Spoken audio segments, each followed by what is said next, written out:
हमारे ये मीडिया के हजरात ऊपर देखें, ये बात नहीं कर सकते हैं। इंटेलिजेंस एजेंसीज का रोजाना इनको इंस्ट्रक्शंस आ रही होती हैं और मुझे पूरा यकीन है जो इस वक्त मैं ये स्पीच कर रहा हूं, यहां पे ये स्पीच वहां पे या उस पे ब्रेक्स आ रही होंगी या कमर्शियल ब्रेक्स में जा रही होंगी या टेलीकास्ट ही नहीं हो रही होगी। ये हमें मालूम है क्योंकि पाकिस्तान में इस वक्त मैं पहले भी कहता हूं, आप लाइव जा रहे हैं जनाब स्पीकर, यहाँ पे तो हो रहा है पर वहां पे मुश्किल होता है, यहाँ पे ये नहीं होता। आर्टिकल 19 जरा पूरा पढ़िएगा। यहाँ पे जनाब स्पीकर, यहाँ पे ये चीजें जो है ये बिल्कुल ये कट के आती है। हमने देखा हुआ है जिस वक्त पहले भी डेप्यूटी स्पीकर साहब प्रिजाइड कर रहे थे जी, जिस वक्त आप उस वक्त प्रिजाइड नहीं कर रहे थे, वहां पे भी हमने यही चीज उठाई थी।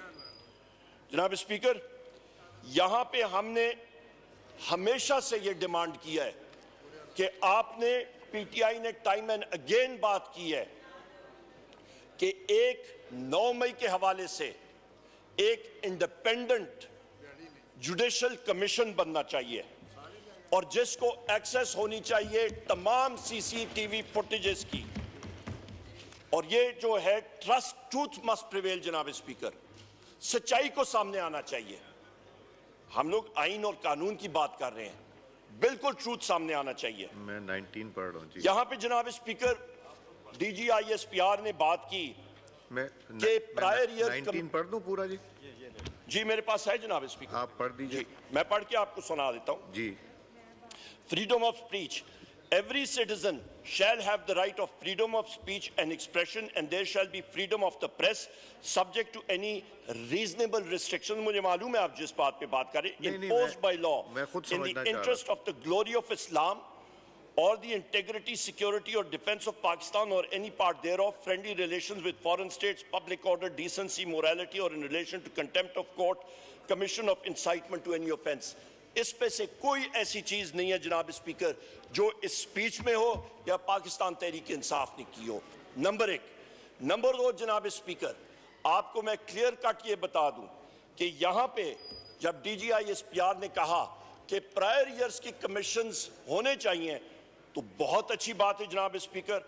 हम लोग ये इस हाउस के जरिए ये डिमांड करते हैं कि fail for Hamoodur Rahman commission report भी पब्लिक होनी चाहिए, उसके साथ ओजड़ी कैंप इंक्वायरी रिपोर्ट भी सामने आनी चाहिए, उसके साथ जनाब स्पीकर एबटाबाद कमीशन रिपोर्ट भी सामने आनी चाहिए, उसके साथ साथ आर्मी पब्लिक स्कूल इंक्वायरी और कमीशन रिपोर्ट भी सामने आनी चाहिए और मुल्क और कौम के सामने ये तारीखी जो रिपोर्ट्स और कमीशन है ये जरूर सामने आनी चाहिए।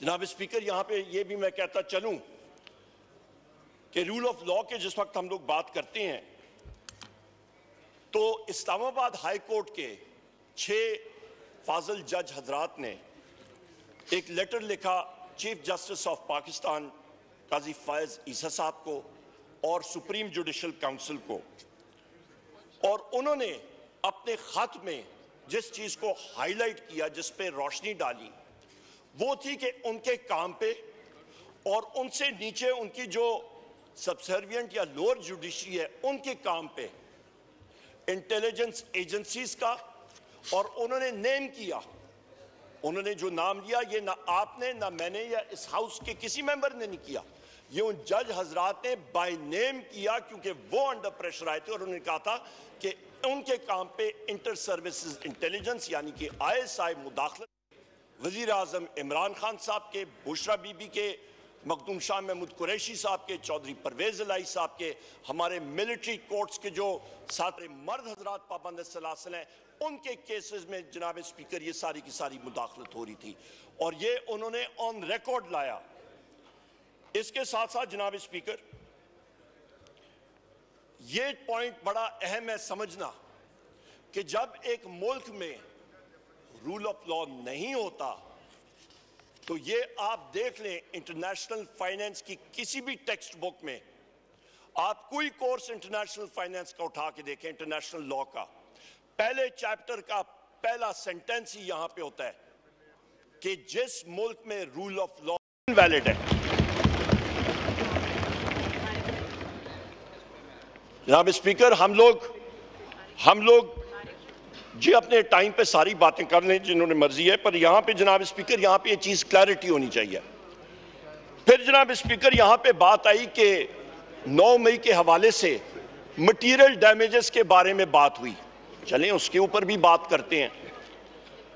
तो जिस वक्त बेनजीर भुट्टो साहिबा का इंतकाल हुआ और जो बॉम्ब ब्लास्ट हुआ और शूटिंग अटेम्प्ट हुई, मेरी बात तो सुन ले भाई, मेरी बात या कंप्लीट करें तो आप सुन लेंगे बात जी। भाई मेरी बात आप सुन ले तो आप पटेल साहब, नो क्रॉस टॉक। आप जब मेरी बात कंप्लीट होगी, जिस बॉम्ब ब्लास्ट की वजह से उनको शहीद किया गया था जनाब स्पीकर, उस वक्त जनाब स्पीकर मैं आपको ये बात क्लियर कर दूं कि जो पूरे मुल्क में वायलेंस हुई थी, उसकी आप या रकम आप या सामने लाएं जनाब स्पीकर, तो उसमें तकरीबन 27 दिसंबर 2007 को ये तकरीबन कॉस्ट बनती है जनाब स्पीकर $2 अरब, $2 बिलियन, और उस वक्त के एक्सचेंज रेट के हवाले से ये कॉस्ट तकरीबन बन जाती है 165 से 170 अरब रुपया। उसमें जनाब स्पीकर तकरीबन 63 railway station, 63 149 bogies, 29 locomotives, engines, train के इंजन्स, ये 2 दिन के अंदर ये तबाह बर्बाद हुए।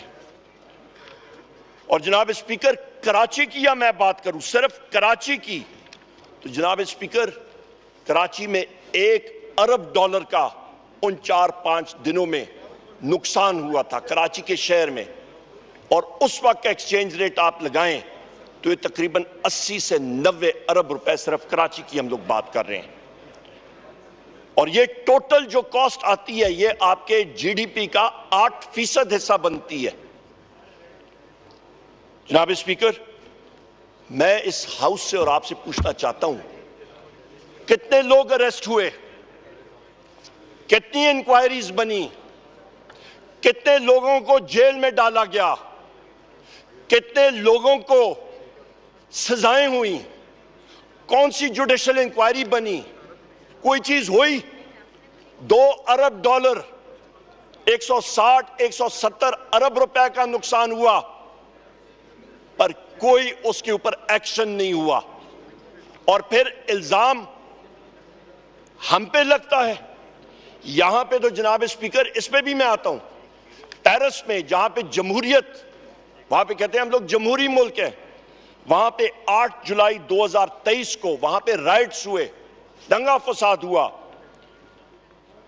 फ्रेंच बिजनेसेस का ये फिगर मैं आपको दे रहा हूं,